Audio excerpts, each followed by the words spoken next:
এই মুহূর্তে বাংলাদেশ দেশের বাইরে যে সকল বন্ধু রাষ্ট্র রয়েছে, তাদের সঙ্গে আমাদের যে কি সব কৌশলগত সমস্যা তৈরি হয়েছে সেগুলো নিয়ে, আর এ সকল সমস্যার প্রেক্ষিতে এই মুহূর্তে বাংলাদেশের করণীয় কী, সেই বিষয়গুলো নিয়ে আলোচনা করব। আমরা জানি যে ঐতিহাসিকভাবে বাংলাদেশে বেশ কয়েকটি বন্ধু রাষ্ট্র রয়েছে। রাশিয়া একেবারে প্রমাণিত বন্ধু।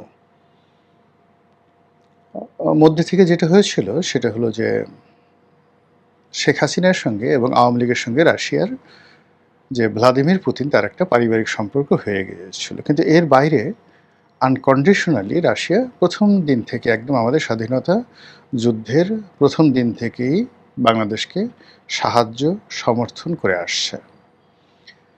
স্বাধীনতার পরে বাংলাদেশের যত ছাত্র একেবারে সম্পূর্ণ সোভিয়েত ইউনিয়নে গিয়ে তাদের অর্থায়নে লেখাপড়া করে এই বাংলাদেশে এসেছেন, তাদের মধ্যে ডাক্তার, ইঞ্জিনিয়ারে একদম ভরা।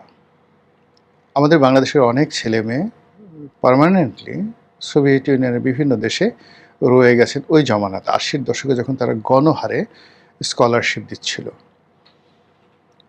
এর বাইরে ভারতের সঙ্গে আমাদের যে সম্পর্ক, এটি মূলত বাংলাদেশের সাথে সম্পর্ক আগে না আওয়ামী লীগের সাথে সম্পর্ক আগে, এটি নিয়ে যথেষ্ট সন্দেহ আছে। বাট ভারতের সঙ্গে আমাদের যে দ্বিপাক্ষিক সম্পর্ক, এই সম্পর্কের মধ্যে বহু কিছু হয়েছে, অর্থনৈতিক লেনদেন। তৃতীয় যে সম্পর্কটি সেটি হলো চীনের সঙ্গে। চীনের সঙ্গে বাংলাদেশের সম্পর্ক মুক্তিযুদ্ধকে কেন্দ্র করে ভালো হচ্ছিল না। চীন বাংলাদেশকে স্বীকৃতি দেয়নি, মুক্তিযুদ্ধের সময় পাকিস্তানের পক্ষে ছিল। কিন্তু প্রেসিডেন্ট জিয়াউর রহমান সাহেব যখন ক্ষমতা এলেন তখন নাটকীয়ভাবে চীনের সঙ্গে তার একটা ভালো সম্পর্ক হলো। একই কথা প্রযোজ্য সৌদি আরবের সঙ্গে। সৌদি আরবের সঙ্গেও বাংলাদেশের যে সম্পর্কটি সেটি সূচনা করেছিলেন প্রেসিডেন্ট জিয়াউর রহমান।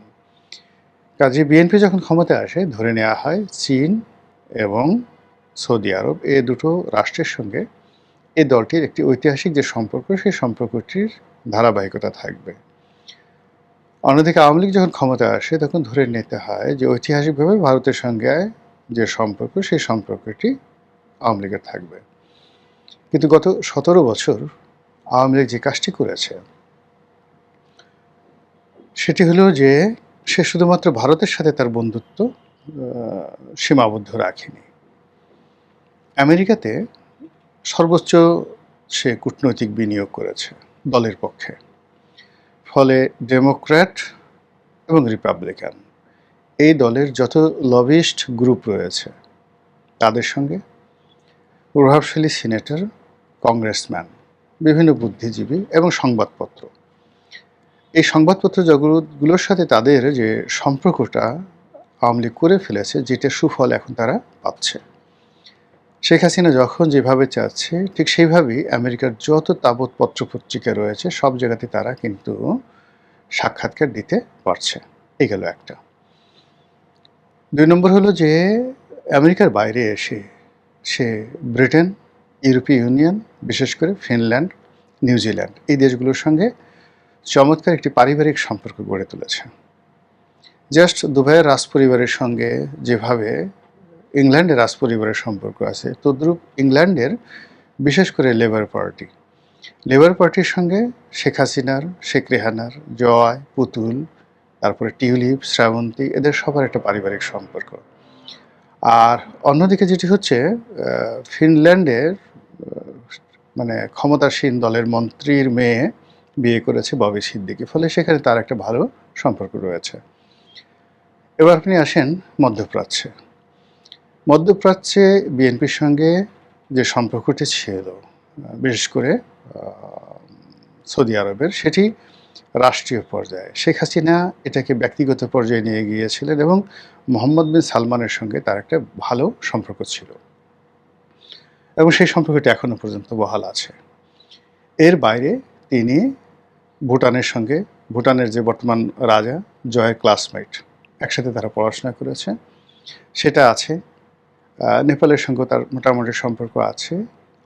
আর যেটি হলো কাতারের যে বর্তমান আমির, তার বাবা যিনি ছিলেন তার সঙ্গে শেখ হাসিনার একটা ব্যক্তিগত সম্পর্ক রয়ে গেছে।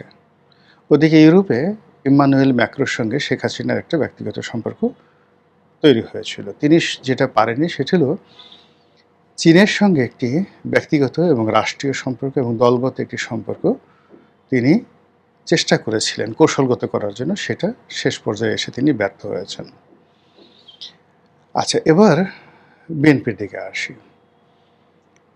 বিএনপি সঙ্গত কারণে আমেরিকাতে এখন যে দলটি আছে রিপাবলিকানদের সাথে বিএনপির একটা ঐতিহাসিক সম্পর্ক থাকবে, কিন্তু এখন যে কোনো কারণে হোক বিএনপির সাথে সেই সম্পর্কটি নেই। সৌদি আরবের সঙ্গে যে সম্পর্ক, সেই সম্পর্কের ভিত্তিতে বেগম জিয়া, তারপরে তারেক জিয়া নিয়মিত রাজকীয় মেহমান রূপে সেখানে যেতেন। কিন্তু 2006 সনের পরে এই সম্পর্কটাতে যে কী হলো বা কী হয়েছে আমরা বলতে পারি না, কিন্তু সৌদি আরবের সঙ্গে রাষ্ট্রীয় পর্যায়ে বিএনপি সেই সম্পর্কটা নেই। এইবার বিএনপি যে ক্ষমতায় এলো, এই ক্ষমতা আসার পেছনে মূলত এখন পর্যন্ত ডক্টর মোহাম্মদ ইউনূস যেভাবে ক্ষমতায় এসেছিলেন ঠিক সেই চ্যানেলটি কাজ করেছে। তার প্রেক্ষিতে ধরে নেওয়া হয় যে আমেরিকা এবং আমেরিকার হাত ধরে দিল্লি মূলত এই সরকারের পেছনে তাদের সমস্ত লজিস্টিক সাপোর্ট দিয়েছে বা দেওয়ার কথা ছিল।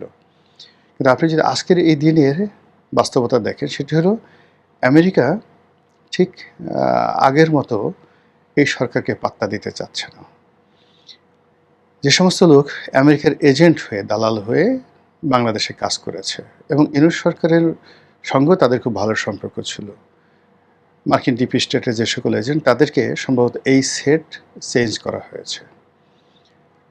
সেখানে আপনি মানে যারাই ডক্টর মোহাম্মদ ইউনূসের কাছে আমেরিকান লোক হিসেবে পরিচিত ছিলেন তারা, অথবা শেখ হাসিনার জমানাতে মার্কিন ডিপ স্টেটের যে সকল এজেন্ট, বিশেষ করে সাংবাদিকদের মধ্যে যারা ছিল, তাদের জন্য আমেরিকার সকল দরজা বন্ধ। এখন কোনো মতে ভিসা আছে, আর কদিন পরে সেই ভিসাগুলোও হয়তো থাকবে না।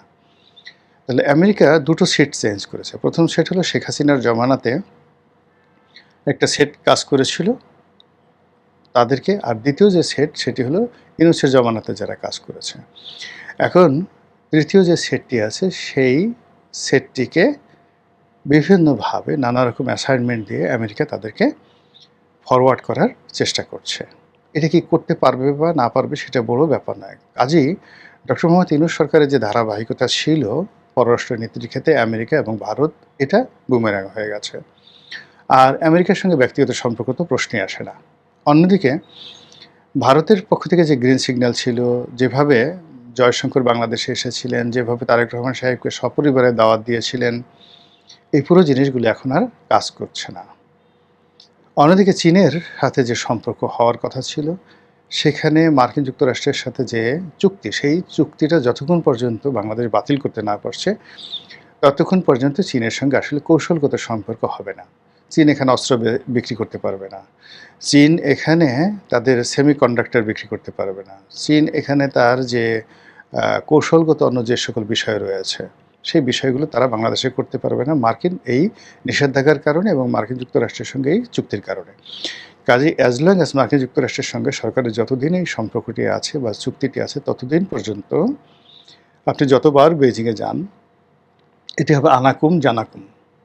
অথবা বেইজিংয়ে যদি প্রধানমন্ত্রীও বাংলাদেশে আসেন, সেটাতেও কোনো উপকার হবে না যতক্ষণ পর্যন্ত এই মার্কিন যুক্তরাষ্ট্রের সঙ্গে চুক্তিটি রয়েছে। এটা চীন এবং বাংলাদেশ সম্পর্কের ক্ষেত্রে একটা, যাকে বলা হয় কি বলবো, এটা ক্যান্সার বা একটা মানে গলার কাটা হয়ে আছে।